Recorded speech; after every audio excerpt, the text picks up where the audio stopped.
Failing is one of my best known pieces, and I want to begin by letting you hear the first minute or two of Susan Cahill's performance, which already explains what the piece is about. Because you probably never heard something like this, because in failing, I'm required to read a long text while playing music written above the text. And the text must be read out loud at more or less a normal pace. And I must not allow the music to slow me down. And the task is fairly easy for a while, because there's not much music, and most of it comes at the ends of clauses and sentences, almost like normal punctuation. Later on, there's more music, and the task becomes more difficult. So difficult, in fact, that I will probably not be able to do it without slowing down my reading speed, or else making mistakes in the music. At least the composer feels confident that I will eventually begin to run into trouble, which is why he called the piece Failing. So far, the task is still not that difficult, but the challenge is that, as the piece becomes more difficult, I must continue reading the text at a normal pace and playing the music as well as possible, just as I did at the beginning. By now, I'm already rather busy, just playing the notes and reading the text. But the text says that I should also try to listen to what I am doing as much as possible, and speak loud enough to keep a balance between the speaking and the playing. Ideally, both the speaking and the music should flow easily and naturally, so that the audience can easily follow either element at any time. Sometimes the music has a strong, aggressive quality, and I have to speak quite loudly to be heard. At other times, the music is lyrical, almost sentimental, and I must speak more softly, so that the speaking will not cover up the music. But I should always make sure that the text is easy to understand. If my voice fluctuates too much with the rises and falls in the music, the text may become difficult to understand, and that too would be a form of failing. Because the text makes it clear that the speaking should always be easy for the audience to understand, regardless of what happens musically. By now, this task is already rather challenging, but I have practiced this piece quite a bit. And that is a fact, as well as simply aligning the text. Both of my other pieces for double bass, doubling and towel for bass, are probably more difficult, though this one is hard too. As I said, this is one of my best known pieces, and in fact, it can be considered standard repertoire for string bass soloists today. Cello players and guitarists also want to play this piece, and in a few cases where they've done so, they get letters from me reminding them that this is an unauthorized arrangement and that this is copyright infringement. And in this way, I've been able to protect the piece and protect double bass players, because they don't have too many pieces that just belong to them, and we must protect double bass players as well as protect this piece. Now I have added a reminder in the score as well to remind people that this piece is also too easy to when it's played on the cello. And for example, it's really a double bass piece. Before going on, I should mention that this was not 100% original, because Gavin Bryars wrote a piece a few years earlier. I think it was a percussion piece, and there was no narration, so he didn't really develop the idea. But he did mention that it was possible to succeed to fail and fail to succeed, and so I like to credit him. John Deek was the first one to play Failing, and this happened in an unusual way. John had an invitation to do a solo recital at the Kitchen in 1975.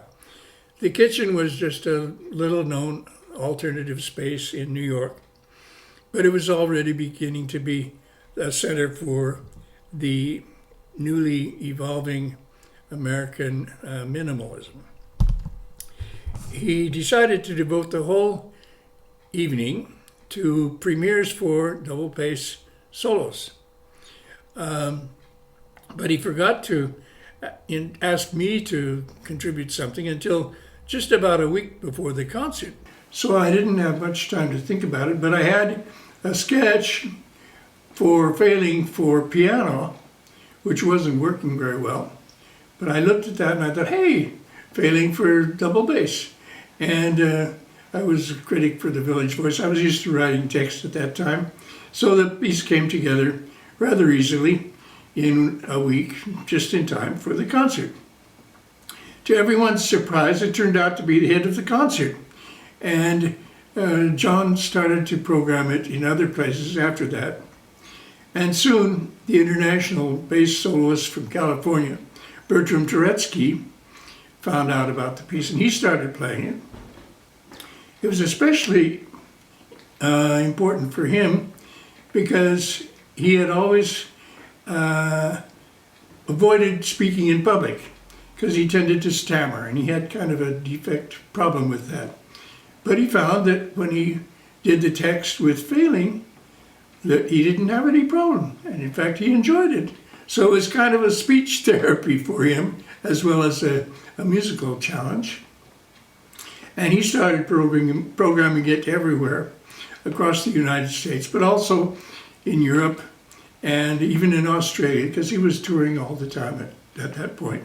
And it was really Turetsky who started to make the piece known by double bass players all over the world.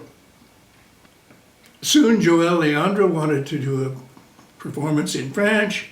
Somebody else wanted to do it in German and in Spanish and Italian, and it started to become part of the double bass virtuoso repertoire for everyone. Sometimes people wrote to edition 75 saying, but don't you have the French translation or the German translation? I always say no. The translations exist, but they belong to the double bass players who made them. And I don't want to have anything to do with that. If the double bass players want to share their translations with other double bass players, that's fine. But I don't want to interfere with that.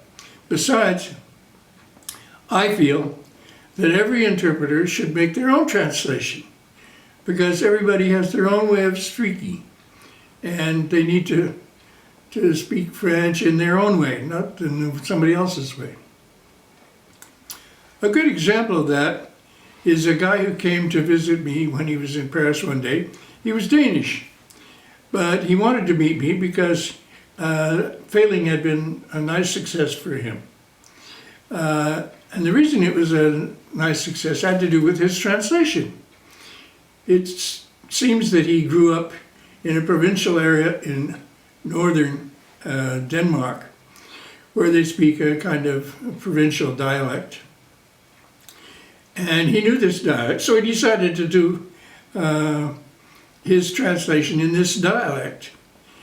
And this amused the sophisticated Danish speakers in Copenhagen very much, because it made him sound like some sort of uneducated farmer or fisherman. And but it was obvious that he was a very sophisticated man who could play double bass very well. So this amused them, and it made his performance, his interpretation of failing, very successful in Denmark. Another example is Gary Carr, who's an international double bass virtuoso, although he played very rarely contemporary music. But he made an exception for failing because he wanted to play that like all the other double bass virtuosos. And he was English speaking, so he didn't translate, but he had quite a different interpretation because he did it with Southern accent, like you all could imagine. And he said he liked to do it that way because it gave him a little more time to find the notes. So that was his interpretation. Everybody has their own way of talking and their own way of interpreting. And that's very important for this piece. Failing was first recorded by Bertram Turetsky on a Folkways recording, which is long out of print. But since then, it's been recorded several other times, and it's been done in other languages too, including two recordings in Japanese. One was by Keiko Mizoriri, an amazing virtuoso, who did his version in only about 8 minutes. But I want you to hear the other Japanese version done by a younger woman player named Michiko Tsuzuku, who plays in a more relaxed manner in an interpretation that's more than 10 minutes long. 聞き間違えることなしに演奏することは、私も囁くように話さなければなりません。しかし常に文章を理解してもらえるように努力しなければなりません。もしも旋律の上がり下がりに影響されて私の声が上ずったりすると文章は分かりにくくなり、この演奏は失敗となるでしょう。Of course, if you don't understand Japanese, you didn't understand anything. But she was just talking about how she was succeeding to fail and failing to succeed. And then she explains that a moment is going to come when there's no more text and the double bass player has to improvise his or her own text. そんなに頻繁に間違わなくて済みそうです。この曲においては自分が弾きたいように表情豊かに弾くのは難しい状況とはいえ、少なくとも音を間違える危険はなさそうです。もし集中すれば話と演奏のバランスをよく保つことができるでしょう。しかしながらすぐにまた新たな困難に直面させられます。音楽はまだ数分続くというのに文章は間もなく途切れてしまうのです。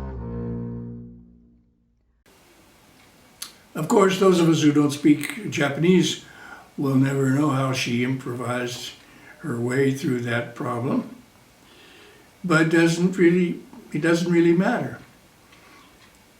All that matters is the music. And in fact, ever since the beginning of the piece, the text was really there just to help us focus on the music.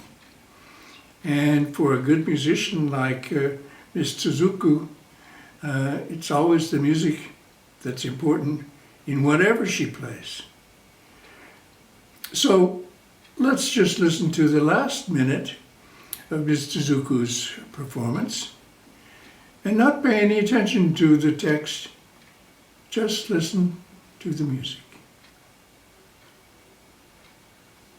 その前に私は演奏しながら話と演奏のバランスを保ち続けなければなりません。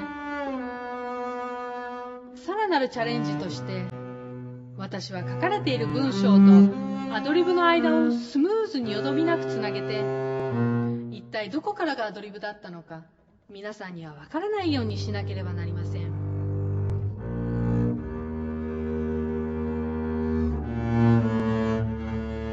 いやー、できるわけありません。